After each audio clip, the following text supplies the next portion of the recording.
What's going on, guys? This is Jacob Viral. So today, the same day as the other video you saw previously, I was working on getting the roof complete with the first layer. So now you guys can kind of see how it's looking already. So I've got the 4 layers, 1, 2, 3, 4, and a piece of wood or 2 in each, or my bracing, and kind of wedged it. And I had 3 different jacks that I used to kind of get it in place. So there's one down there, there's one there, and one in the front. And then I kind of wedged it with this wood. So just using leg lengths, 2x6s or 2x4s, and then hammering it in place and kind of wedge it up. So now they're all kind of in a angle-y form, you can kind of see. But it's looking good.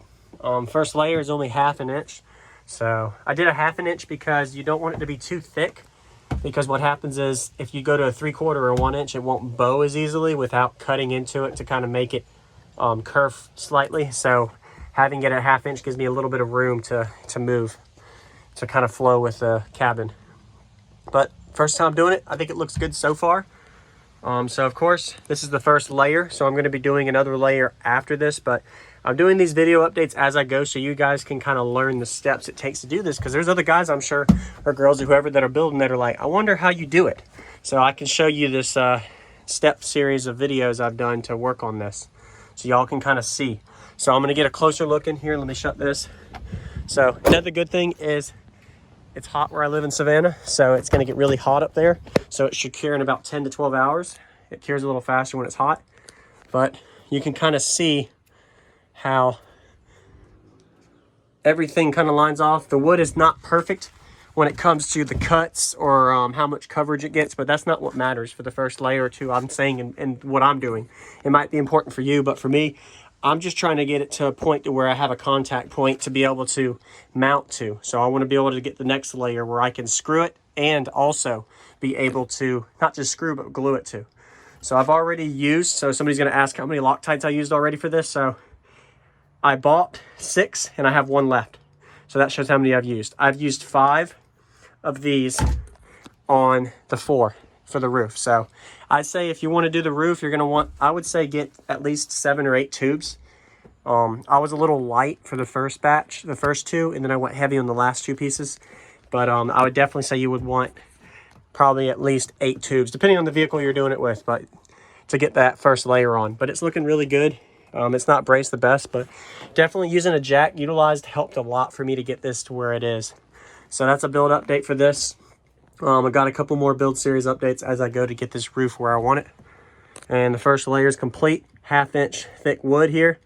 And I'm going to get another layer of 1/2 inch. I'm going to cut a little bit wider size to start gapping out to where it gets to almost overlap in here. And once I get to that point, then I'll be able to actually brace it. So the bracing is going to be the most important part to where you don't have flex. Because if you just wood roof it, you're still going to have some flex. But when you start bracing it in 3 or 4 areas, that's where you'll start optimizing your flex resistant areas. But it depends on what you're working with. I know I keep wiggling a lot, but it's just I'm trying to show y'all coverage of the whole thing. And I have it at a 1/2x for the video camera so you can kind of see. So I'm not zoomed in on it as much. There is a little bit of a gap on the edges. So that is one downfall here, is I get more pressure in the middle, while the outside there's a little bit more gap. You can kind of see where air might fit underneath, but it works for what it is. I think it's going to look really good when it's done. It's not perfect, but it works for me, and it's better than Dynamat, that Flecknon, that whatever that NVX stuff I had was. Vibrant resistant stuff. It still flexed a good bit, as y'all saw in the demo videos. It's still going to flex a little bit, but it ain't going to be like it was. So we're getting almost to where I'm happy with it. So the first part is done. Now I got a couple more to come. So I hope this build update helps some of you guys. Ask questions if you want. Subscribe, like, comment. And I'll see y'all in the next video. And we'll see what we get with here. So for a thumbnail there, you guys can kind of see how it's looking so far. Definitely looking good.